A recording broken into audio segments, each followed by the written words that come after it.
우리가 성경을 볼 때 전제 조건이 뭐냐면 전체를 보아야 돼요. 그리고 어떠한 통일성이 있어야 되는 겁니다. 그래서 저는 성경을 볼 때 하나님의 말씀이지만은 하나님의 구원의 역사의 관점에서 계속 성경을 보고 있습니다. 사도행전도 마찬가지죠. 1장부터 28장까지 되어 있지만 이것도 전부 하나님의 구원의 역사의 관점에서 우리가 보게 되는 겁니다. 우리가 사도행전 1장 8절을 기억하잖아요. 오직 성령이 너희에게 임하시면 너희가 권능을 받고 예루살렘과 온 유대와 사마리아와 땅끝까지로 내 증인이 되리라 하시니라 그랬어요. 그러니까 사도행전은 마가다락방에 모여서 기도했을 때 성령의 강림을 체험하고 그 후에 복음이 예루살렘과 유대와 여러분 사마리아 땅끝까지로 확산되는 것을 우리는 보는 거, 이런 열린 구조로 되어 있어요. 그런데 우리가 전체만 보아도 그렇지만 사실 각 장을 볼 때도 여러분 그러한 구성이 되어 있어요. 오늘 사도행전 12장 한 장만 보아도 마치 어떤 단편 수필처럼 구성이 아주 탄탄합니다. 그리고 어떤 사건이나 부분을 보아도 메시지가 명확함을 우리는 볼 수가 있는 것이죠. 오늘 12장 여러분 두 번째 강의 시간이지만은 1절부터 보게 되면 헤로디 이야기로 시작해서 마지막 헤로디 이야기로 끝납니다. 그리고 특별히 야고보의 죽음으로 시작한 이 본문의 내용이 나중에는 야고보를 죽인 헤롯의 죽음으로 끝나는 장면을 우리는 이제 볼 수가 있는 겁니다. 그리고 처음에는 베드로가 감옥에 갇힌 사건으로 시작을 하지만 끝부분에는 감옥을 지켰던 간수장들의 이야기로 마무리를 하고 있는 장면을 보게 되는 겁니다. 그러니까 한 장을 보아도 여기에 내용 구성이 아주 탄탄하고 의미가 있음을 우리가 알 수가 있죠. 마치 한 곳에 쫙 모였다가 여러분 어떻게 합니다? 쫙 퍼져나가는 그러한 구조예요. 그러니까 이러한 스토리 구성은 그 당시 여러분 문학의 기법이었다고 합니다. 그러니까 앞부분에 전제가 있으면 뒷부분에 결론이 있는 그러한 탄탄한 구성을 가지고 있습니다. 우리가 이미 지난주에도 말씀을 드렸지만 오늘 같이 연결선상에서 본문을 우리가 볼 수밖에 없습니다.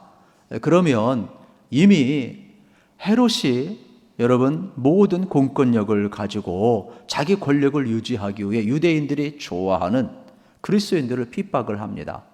그래서 야고보를 칼로 쳐 죽였고 좋아하니까 이제 민심 여러분 유대인들의 그러한 여러분 인기를 얻기 위해서 베드로까지 잡아뒀지 않습니까?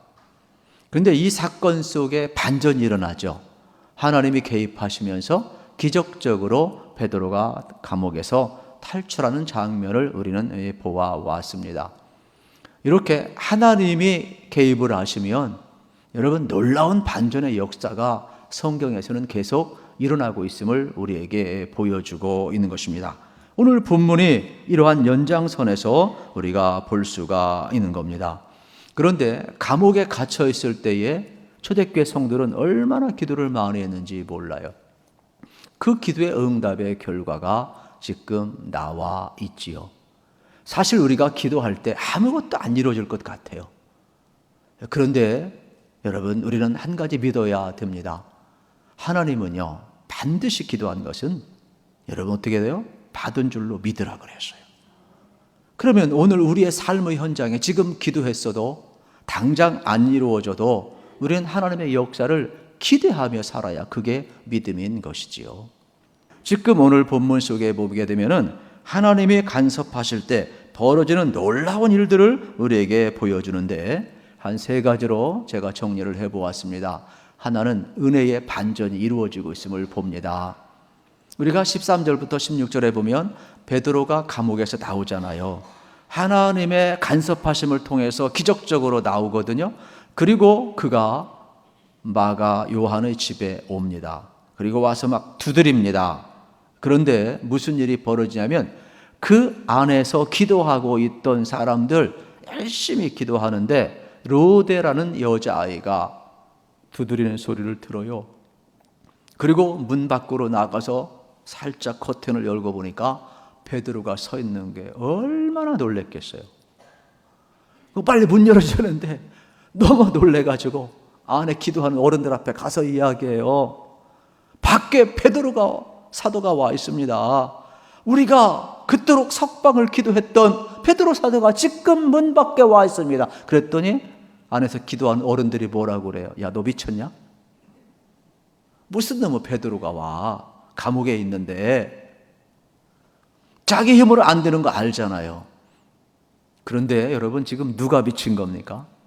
루데가 미친 게 아니잖아요. 루데는 보았잖아요. 경험했잖아요. 지금 창밖에 기도의 응답이 와 있잖아요.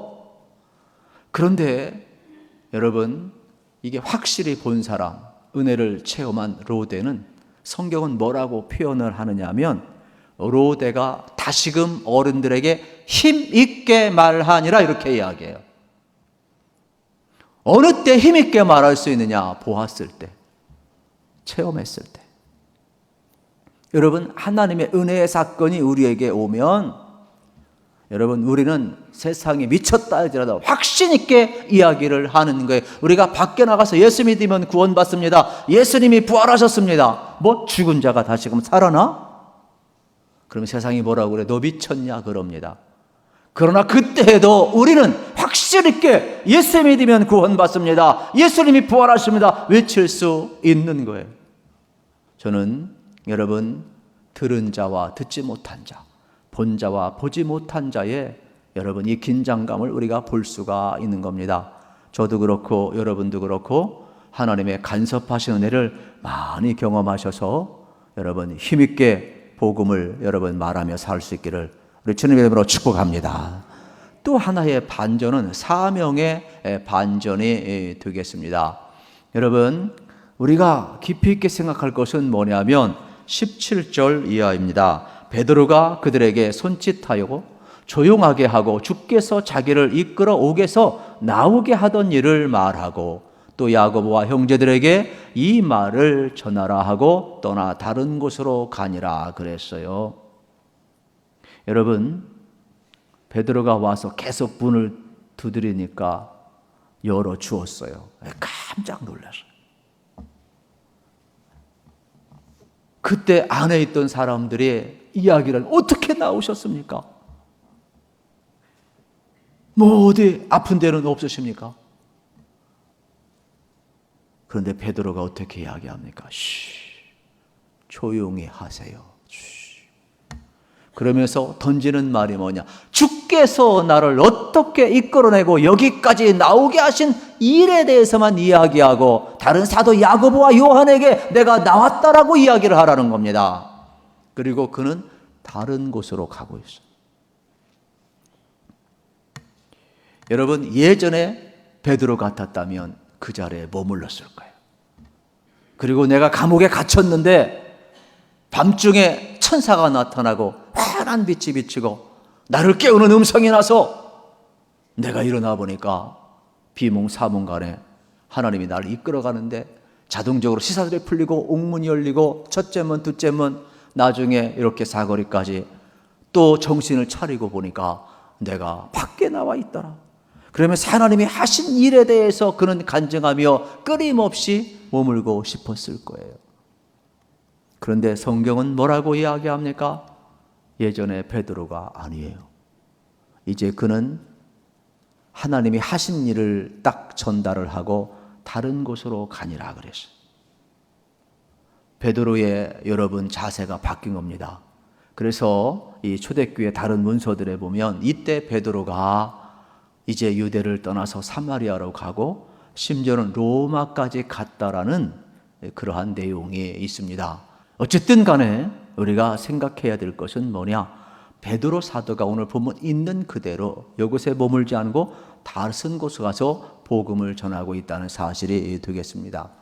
오늘 우리도 마찬가지죠. 하나님이 우리 가운데 간섭하시고 은혜를 체험하면 여러분, 나를 넘어서게 돼요. 나의 편견도 넘어서고 공간적인 제약도 넘어서서 어떻게 돼요? 예루살렘, 온 유다, 사마리아 땅끝까지 나아가는 사명의 반전이 이루어지는 겁니다. 그렇기 때문에 오늘 우리의 삶의 자리도 마찬가지죠. 하나님이 역사하시고 여러분, 하나님 우리의 삶에 간섭하시면 얼마든지 우리도 나의 한계 상황을 뛰어넘을 수 있음을 발견하게 되는 것입니다. 이제 날이 새면 탈출한 현장이 드러나게 되기 때문에 여러분 또한은 소동이 일어나게 됩니다. 그래서 18절, 19절에 보면 이렇게 말씀은 기록을 하고 있습니다. 날이 샘에 군인들은 베드로가 어떻게 되었는지 알지 못하여 적지 않게 소동하니 헤롯이 그를 찾아도 보지 못하며 파수꾼들을 신문하고 죽이라 명하니라. 헤롯이 유대를 떠나 가이사랴로 내려가서 머무니라 말씀을 하고 있습니다. 이 내용이 무슨 내용입니까? 날이 샜는데 베드로가 없어요. 난리가 났어요. 소동이 일어났어요.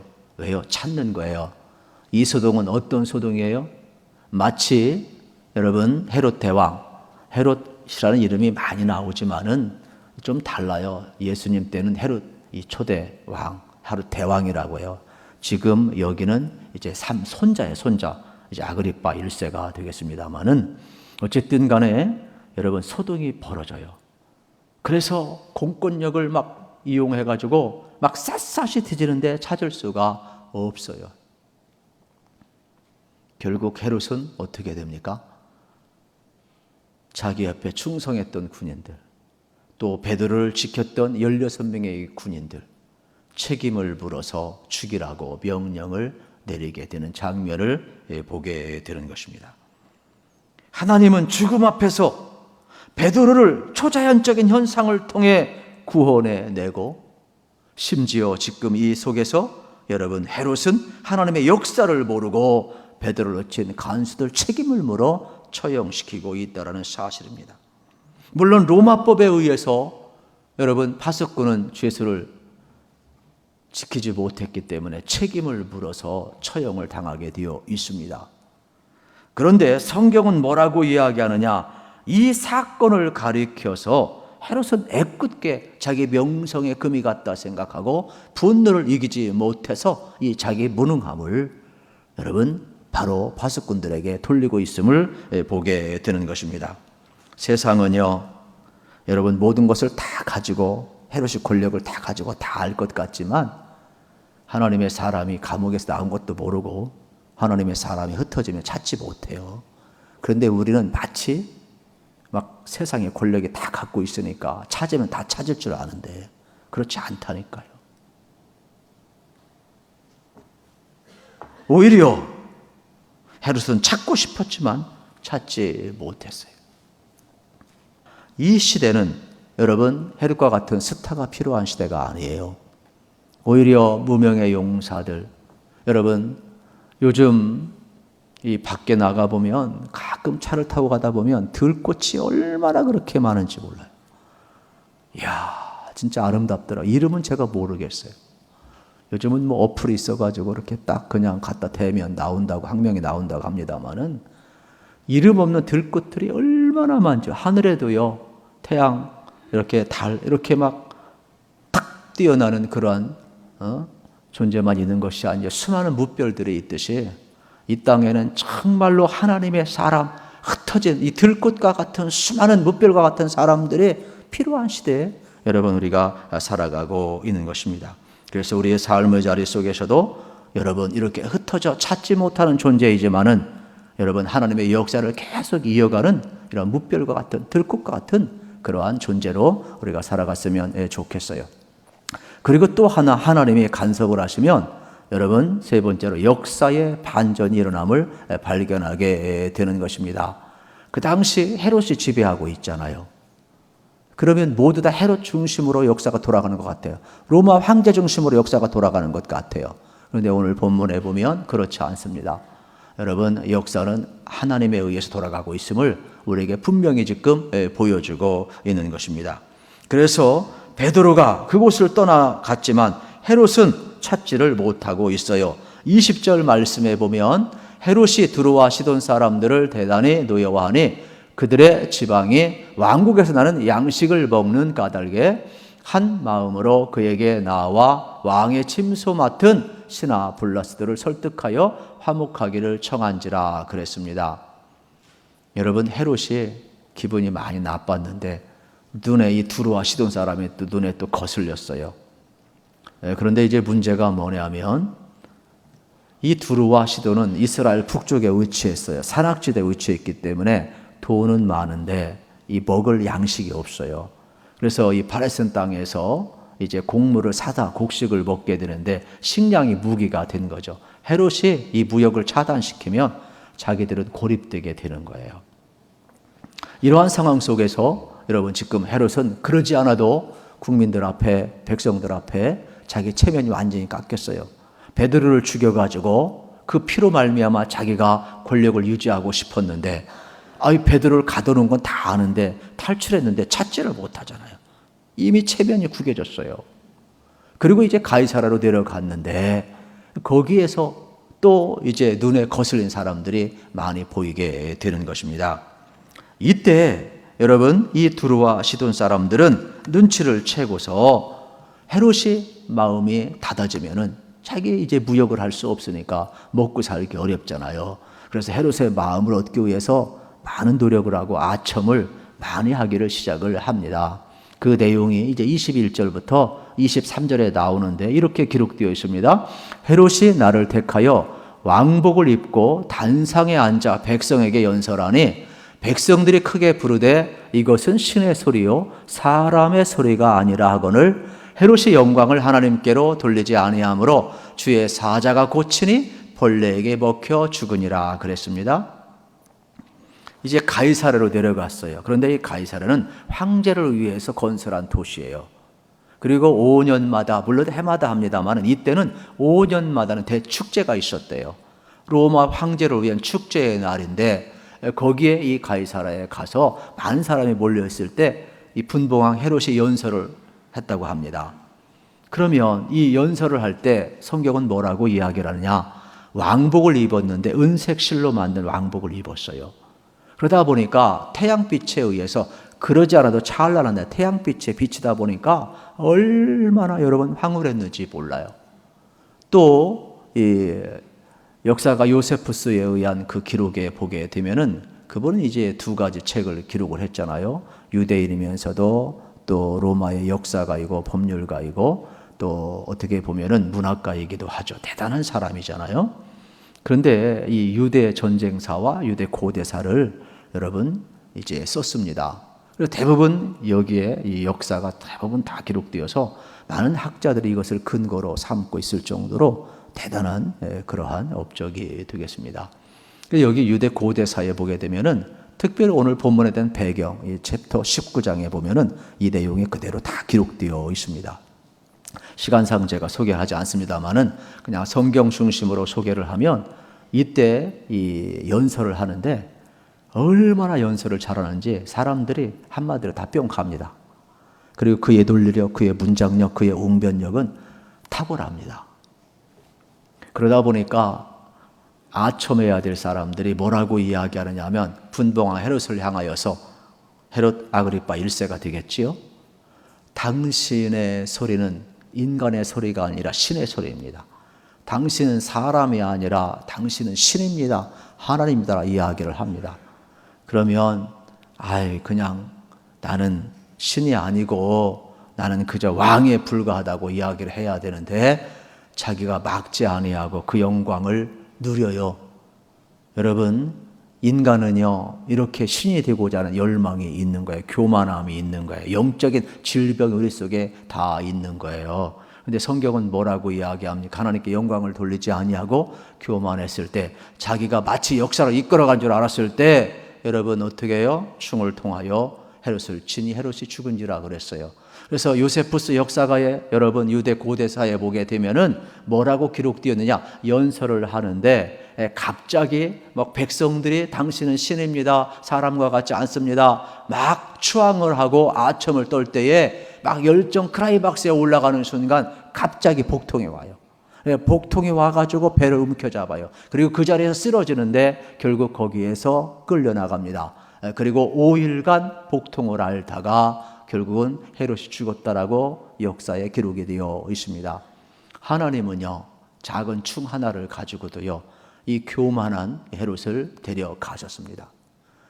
여러분, 우리의 삶 속에는요, 이런 게 있어요. 두로와 시돈 사람만 아첨합니까? 여기 두로와 시돈 사람도 아첨하는 것은 다 자기 만족을 위해서, 공물을 얻기 위해서 하는 거예요. 우상 숭배하는 사람도 우상을 섬기는 것이 아니라 다 자기 만족, 자기 목적을 위해서 다 하는 행위들이에요. 그러니까 우리 속에는, 우상의 깊은 뿌리에는 뭐가 있느냐? 자기 만족이 있어요. 영적 교만함이 있어요. 신이 되고자 하는 이 교만함의 뿌리가 있다, 이 말이에요. 그런데 하나님은 어떻게 해요? 이 충 하나를 가지고도 복통을 일으켜서 헤롯을 어떻게 했어요? 데려가셨어요. 자기가 역사의 주권자인 줄 알았지만, 그래서 베드로도 가두고 죽일 줄 알았지만, 아니, 오히려 자기가 죽게 되는 장면을 보게 되잖아요. 그래서 우리는 이 성경을 통하여서 하나님이 간섭하시면 여러분, 얼마든지 역사에 반전이 일어나고 우상 숭배가 무너지고 있음을 우리는 볼 수가 있는 내용이 되겠습니다. 그렇습니다. 오늘 우리들도 여러분, 하나님 앞에 온전히 서 있어야 되는데, 다윗은 시편 53편 1절에서 하나님이 인정하지 않는 자에 대해서 이렇게 설명을 합니다. 어리석은 자는 그의 마음에 이르기를 하나님이 없다 하도다. 그들은 부패하며 가증한 악을 행함이요 선을 행하는 자가 없도다 그랬어요. 다윗은 누가 어리석으냐? 하나님이 안 보인다고 없다고 하는 사람, 하나님이 인정치 않는 사람, 이 교만한 자를 향하여서 어리석다라고 이야기를 하고 있는 겁니다. 저도 그렇고 여러분도 그렇고, 여러분, 보이지 않는 하나님을 믿을 수 있다는 건 은혜 아니겠습니까? 이 은혜 뺏기지 말고, 여러분, 하나님 더 사랑하시고 하나님 더 의지하시고, 여러분, 역사의 주권이 하나님의 손에 있음을 꼭 경험하시기를 축복합니다. 그래서 성경은 보이지 않는 이 하나님의 역사가 여러분 끊어지는 것이 아니라 이어지고 있음을 보여주는 거예요. 그래서 성경은 여러분 헤롯에게 주목하지 않습니다. 여러분 로마 황제에게 주목하지 않습니다. 보이지 않는 하나님의 역사에 주목하고 있으며 하나님의 역사가 어떻게 흘러가고 있는가를 우리에게 지금 보여주고 있는, 그래서 여기에서 끝나야 될 말씀인데 24절 25절이 추가되고 있는 거예요. 역사의 반전은 뭐냐? 하나님의 말씀이 흥하고 더해져 갔다라고 이야기를 합니다. 그러면서 놀라운 일이 벌어지는데, 여러분, 이제 바나바와 바울이 예루살렘에 갔다가 자기 이제 그 흉년을 맞아서 이제 그 헌금을 전달을 하고, 여러분, 거기에 있는 마가를 데리고 안디옥에 돌아옵니다. 이것은 뭘 의미하느냐? 헤롯에 의해 단절된 역사 같지만은 베드로가 풀려났고, 여러분 핍박에 의해서 여러분 복음이 차단되는 것 같지만은 그렇지 않아요. 오히려 하나님의 말씀이 흥하고 역사의 흐름은 끊임없이 흘러가고 있고, 굳이 바나바와 바울, 마가까지 예루살렘에 돌아갔다라고 표현하는 이유는 뭡니까? 안디옥에 갔다는 뜻이에요. 이거는 뭐냐? 하나님의 역사가 여러분 안디옥을 통해 이방 땅에 흘러가고 있음을 우리에게 보여주고 있는 겁니다. 이런 역사의 반전이 일어나고 있습니다. 오늘 여러분, 우리의 삶 가운데 하나님이 간섭하셔서 은혜의 역사가 나타나서 여러분 하나님이 없다는 세상에서도 여러분 힘있게 복음을 말할 수 있기를 바라고, 여러분 또 하나님이 우리의 삶에 개입하셔서 여러분 우리의 사명, 나의 제약된 공간을 뛰어넘고 나의 편견을 뛰어넘고, 베드로가 유대인의 편견을 뛰어넘어서 이방 땅을 향하여 나아갔던 것처럼 자기 삶에 머무르지 아니하고 공간과 시간과 모든 것을 뛰어넘었던 것처럼 사명의 여러분 반전이 우리에게도 일어나는 거예요. 그뿐만 아니죠. 여러분, 역사의 주권은 보이는 여러분 권력자가 아니에요. 오히려 보이지 않는 하나님에 의해서 여러분 역사가 흘러가고 있음을 보시고, 저도 그렇고 여러분도 그렇고 하나님의 역사에, 또 하나님의 구속사에 여러분 붙들려서 귀하게 쓰임받으시기를 우리 주님의 이름으로 축복합니다.